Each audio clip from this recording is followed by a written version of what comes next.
Hello again, and let's get into it. It's been 10 months of living in a Russian jail for U.S. basketballer Brittany Griner, and now, thanks to a prisoner swap, she's back in her hometown of San Antonio in the state of Georgia. She'll be receiving medical care there. President Joe Biden first announced that Griner was returning home on Thursday. Family who attended the announcement at the White House were supposed to meet her in San Antonio. Griner is one of the best-known sportswomen in America. During the U.S. basketball season, the double Olympic champion was a star center for Phoenix Mercury in the WNBA. Her reason for flying to Moscow was to play in Russia during the off-season in the U.S. During her trial in Russia, she said the cannabis oil found in her bag had been an honest mistake. The Biden administration proposed a prison exchange in July, aware that Moscow had long sought the release of Bouts, a convicted arms trafficker known as the Merchant of Death, who's been held in an American prison for 12 years. And one other person happy enough to see Griner would be her basketball coach at Nimitz High School in Texas, Debbie Jackson. Jackson is hopeful of a reunion with Griner and says she'll be here with open arms. More on Debbie later. Russian arms dealer Victor Bout also arrived in Moscow after he was exchanged in a prisoner swap with the United States.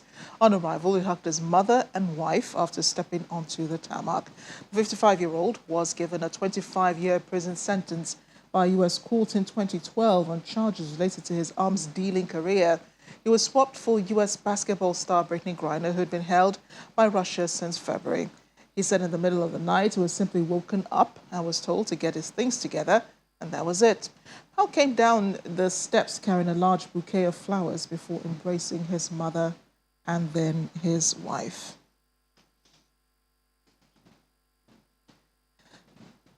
Well, in other stories, still with the Russian invasion proper, President Vladimir Putin says the West's desire to maintain its dominance on the world stage is increasing the risks of conflict.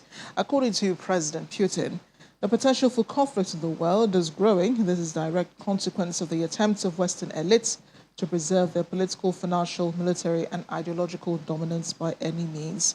The Russian leader was speaking in a video message to a summit of defense ministers from the Shanghai Cooperation Organization and a group of ex-Soviet countries that was published by the Kremlin.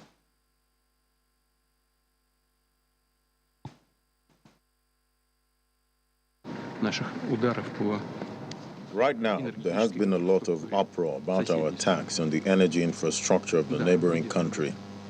Yes, we're doing it. But who started it? Who hit the Crimean Bridge? Who blew up the power lines on the Kursk nuclear power plant? Who isn't supplying water to Donetsk?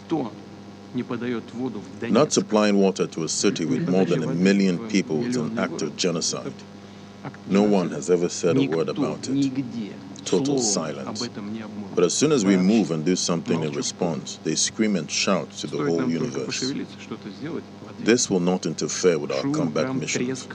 And I want to thank you all, that you and your brothers in arms are doing it in the most worthy way.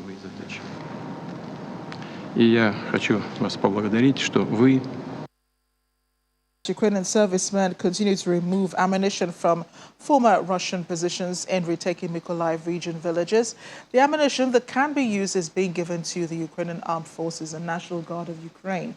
And not only mines and ammunition dumps are in focus of Ukrainian servicemen, Russian soldiers who disguise as civilians trying to leave the territory were also detected.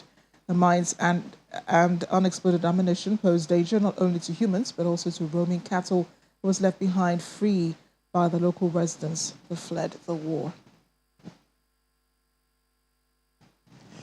The U.S. Secretary of State Antony Blinken says he's convinced the United States will be able to call Sweden and Finland NATO allies soon.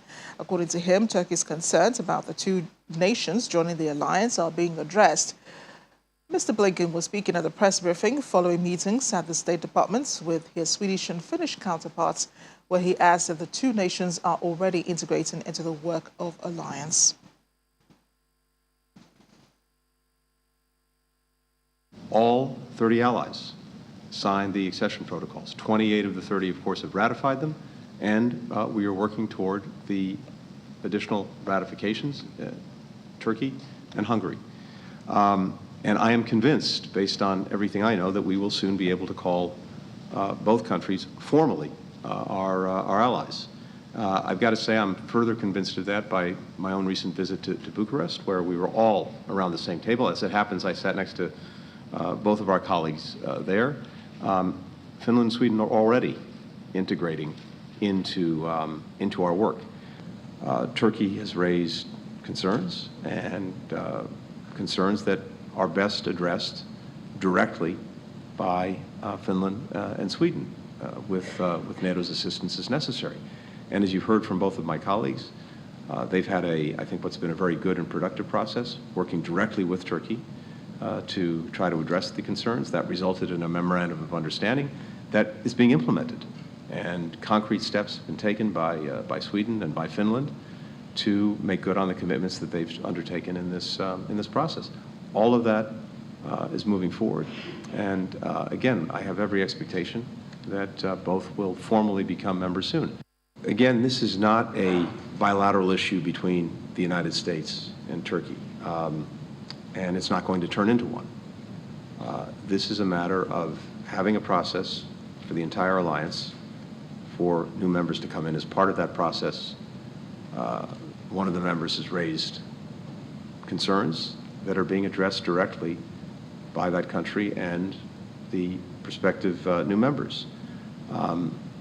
What is clear, again, as I said, is that there's overwhelming support in the United States, not just from the President and the executive branch, but from our Congress when it comes to Finland and Sweden becoming members and becoming members as quickly as the process can move.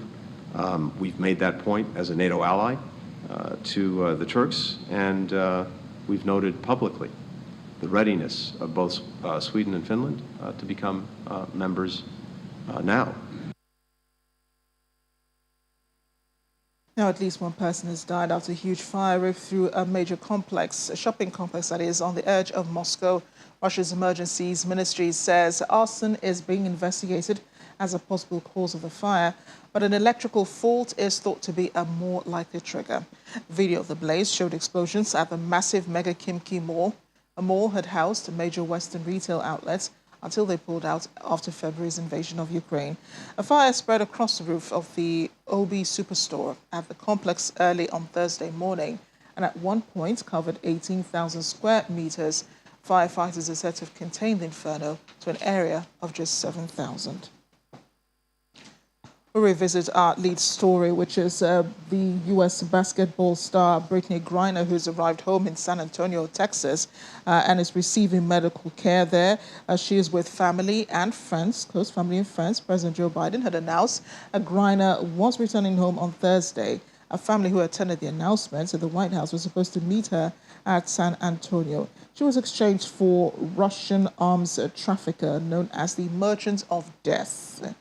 Mr. Bout, Victor Bout, that is, he'd been held in an American prison for about 12 years while waiting to serve a 25-year jail sentence. Let's bring in a foreign affairs commentator, Calvin Dark, who's been following this story. Calvin, I'm looking forward to hearing your thoughts on this one. Because, you know, I've heard, you know, all sides to this story. Well, maybe there are still more sides, I guess, to listen to. Haven't heard yours. But some, like the former U.S. President Donald Trump, say that Griner should have been bargained for someone like, say, Paul Whelan, the U.S. Marine, who was arrested in Russia and accused of spying. He is currently serving a 16-year prison sentence in a Russian prison. You think he's right? Well, you know, when I heard the former president say that, I was reminded that Paul Whelan was in captivity for 2 years during President Trump's term, and he didn't do anything. So, you know, if he has these great ideas, why didn't he do it when he was in office? I think the best perspective on that particular issue came from Paul Whelan's sister. She was on, you know, she's been on several news channels over the last couple of days, and she recognized that President Trump and other, mostly Republicans, you know, they have all these solutions as to what should have been done. She said they didn't have those solutions before. And she even told them, send her the solutions, she would get them to the right people. So I think a lot of this is just armchair quarterbacking, because clearly if President Trump had the solution, he would have done it when he was president. Yeah, a lot of shoulda coulda going on, with Americans who were serving prison time in Russia. But some also say that this was done by President Biden for political reasons, focusing on the Griner case. I mean, there are others in Russia that he could also have helped get out of prison. He could also have swapped, for a prisoner, a Russian prisoner.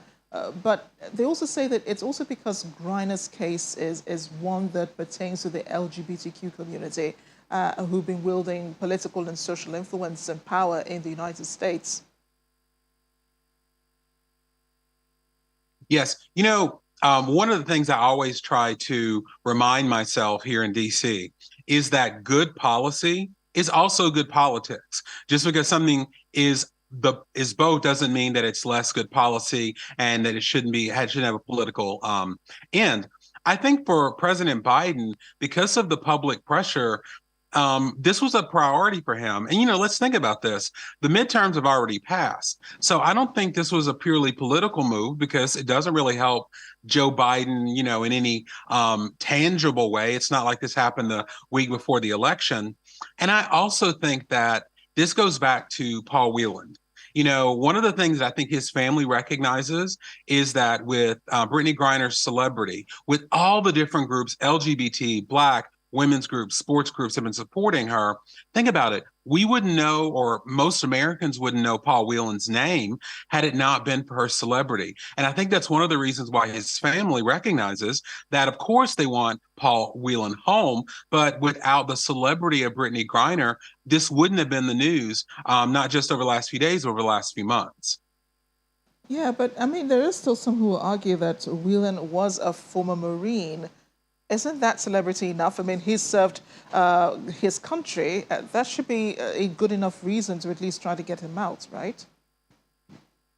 Oh, of course. And, let's make sure that you can be a celebrity and not be known. It doesn't necessarily equate the contributions you give to society. Paul Whelan, as a former Marine, of course, and he has been in prison a long time there. This is where I really I take Blinken and Biden for their word that this was the deal they were able to get now, and that Putin and Russia have put Paul Whelan in a separate category. I think Blinken's quote was really telling, where he said this wasn't which American, but either Brittany or neither of them. And so I think I wasn't in the room. I wasn't doing the behind the scenes negotiations, and I take them for their word that that was the option, the best option they had.